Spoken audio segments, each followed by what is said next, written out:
Celebrando la primera edición de Energía, Autoconsumo y Generación Distribuida, tenía que estar yo con una de las personalidades más representativas del sector y estoy hablando obviamente de John Macías. Él es el presidente de APA Renovables. Bienvenido, John. Bien hallado, ¿eh? Ha sido un honor estar en este primer congreso y creo que no va a ser el último. Pues John, gracias a ti por estar aquí hoy con nosotros en las cámaras y micrófonos de Review Energy. Estábamos un poco muy expectantes del primer panel, un panel que abrió un poco el espectro de la situación del autoconsumo en España. Y yo me quedé con algo muy interesante que dijiste tú en el panel y es la importancia de poner al usuario en el centro de esta transformación energética. ¿Cómo le damos esa importancia al usuario y cuál es el papel que va a tomar de ahora en adelante?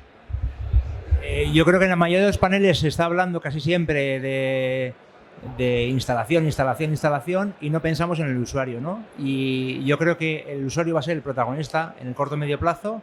Va a haber figuras como agregador de demanda, trabajar la banda secundaria, va a haber oportunidades de vender o comprar energía en un momento determinado.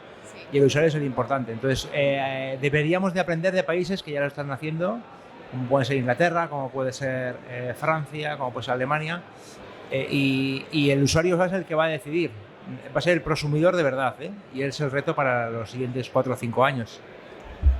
Además, John, también ustedes hablaban un poco del tema de la regulación, que finalmente es el que decide empujar o no empujar el avance del autoconsumo. ¿En España es la regulación un motor que está impulsando el autoconsumo o está habiendo trabas que necesitan ser solucionadas?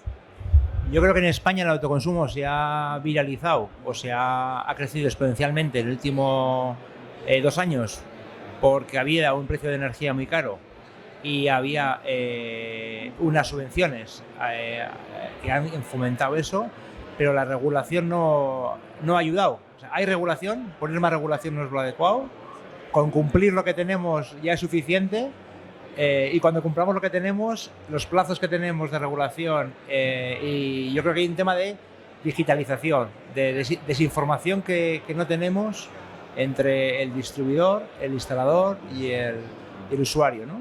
Que hay bastante desinformación. Entonces yo no pondría más regulación, sino lo que haría es cumplir la que tenemos. Quería también tocar un tema importante, y es que cuando hablamos de comunidades energéticas, cuando hablamos de autoconsumo tenemos que hablar de comunidades energéticas. Es casi que una parada obligatoria en la transición energética. Las comunidades energéticas también entran a ser parte del autoconsumo colectivo. Y todo es como una artimaña para que la transición energética se acelere mucho más. Pero sí es verdad que el autoconsumo colectivo se está viendo truncado por esa regulación de la que hablábamos. ¿Cómo dinamizar el autoconsumo colectivo para que finalmente las comunidades energéticas empiecen a ser una realidad muchísimo más transformadora? Las comunidades energéticas, una de las vías de dinamizarlo es que darle protagonismo al usuario, y yo lo haría mediante desgravaciones en la renta del IRPF a la gente que haga una comunidad, no mediante una subvención, desgravación en el IRPF que es de efecto inmediato, o una desgravación fiscal en el caso de la empresa. Yo creo que es la mejor forma para acelerar y empezar. A día de hoy los plazos de las comunidades energéticas de tramitación son 14-18 meses. Eso no tiene ningún sentido, porque la ley está hecha. Entonces hay que dar transparencia y digitalizar y ver cómo está cada trámite de una forma fácil, ¿no? Entonces yo sería uno de digitalizar, otra transparencia en la información, aplicación de la normativa existente, que será mejorable, pero ya hay una. Y segundo, incentivar mediante desgravaciones fiscales a la empresa o mediante renta al particular. Cerremos esta ronda de preguntas, John, con una mirada al futuro. ¿Cómo ves que va a evolucionar? Lo decían, de hecho, en el panel. La mirada del autoconsumo no se puede tratar como una mirada inmediata. Tiene sus plazos, tal vez estamos hablando de 5, 10, 15 años. ¿Qué va a pasar en el futuro? ¿Cómo ves un poco el panorama de España?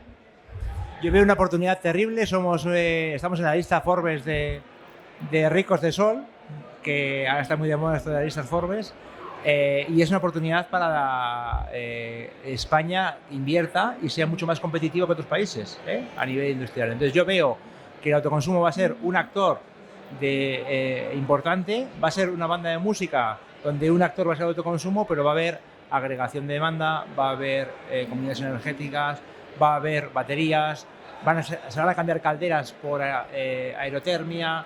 Es un conjunto de cosas, es un ecosistema. Yo no diría que convive solo el autoconsumo en el ecosistema. Pues John, cerremos con tu opinión de este evento, de la primera edición de Energía Autoconsumo. ¿Qué sugiere para ti esta primera edición y qué importancia le pone al mercado? Bueno, yo creo que es muy importante que Energía apueste por este tipo de eventos. Es una marca de referencia a nivel mundial, yo diría mundial, y que no sea algo local de una asociación como puede ser APA perfectamente, da mucha fuerza, ¿no? Entonces hay que apoyarlo. Yo creo que es súper importante que estéis gente como nosotros, es fundamental, y nada, apoyamos y estaremos aquí siempre para crecer el sector, que es lo importante. Pues muchas gracias, John, por estar aquí una vez más en las cámaras y micrófonos de Review Energy. Muchas gracias a ti.